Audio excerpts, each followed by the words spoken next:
پاکستان له افغانانو سره دوه مخیتوب کوي خو طالبان یې بیا ورور هیواد ګڼي. دا چې پاکستان بیا څه دوه مخیتوب کړی هم د ویډیو کې وګورئ او چینل سبسکرایب کړئ.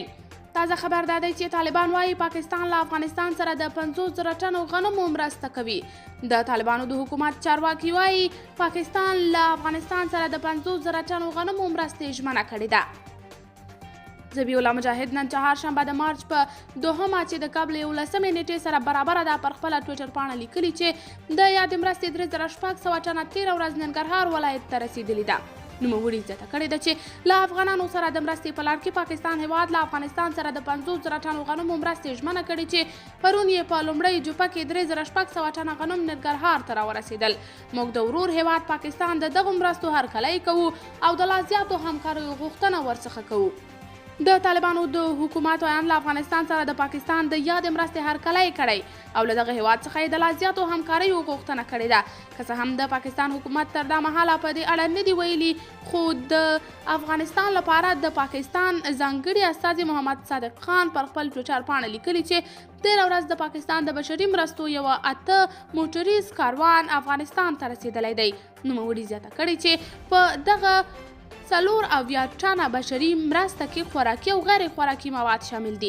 د تیرو څه باندې 6 میاشتو راپدې خوا پر افغانستان د طالبانو تر حاکمیت وروسته له افغانانو سره د پاکستان د مرستې راپورونه ورکړل شوي دي.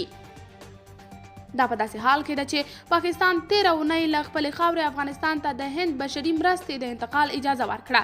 افغانستان ته د هند 50,000 ټنه غنمو د انتقال بهیر تر څه باندې 4 میاشتو وروسته 13 اونۍ پیل شو، ځکه چې پخوا یې پاکستان اجازه نه ورکوله ترڅو یاده مرسته افغانستان ته انتقال شي. د طالبانو حکومت پر داسې مهال له افغانانو سره د پاکستان د 50,000 ټنو غنمو د مرستې خبر ورکوي چې 13 ورځ نړیوال بانک له افغانستان سره د $1 میلیارډ مرستې اعلان وکړ. دغه ستر مرسته کوونکي بنسټ ویلي دي چې دا پیسې به د طالبانو لاس ته نه ورکول کیږي بلکې د ملګرو ملتونو د اداراتو او نړیوالو موسسو له لارې به په افغانستان کې لګول کیږي. دا پیسې د افغانستان د بیا رغونې صندوق څخه ځانګړې کیږي. د تیر کال په دسمبر میاشت کې هم د سخت ژمي په جریان کې له بشري ناورین سره د مبارزې په هدف له یاد صندوق څخه $280 میلیونه ورکړل شوي وو. قدرمنو لیدونکو، تاسې د پاکستان د دې دوه مخیتوب په اړه څه نظر لرئ؟ خپل نظریات راسره په کمنټ کې شریک، ویډیو لایک او چینل سبسکرایب کړئ.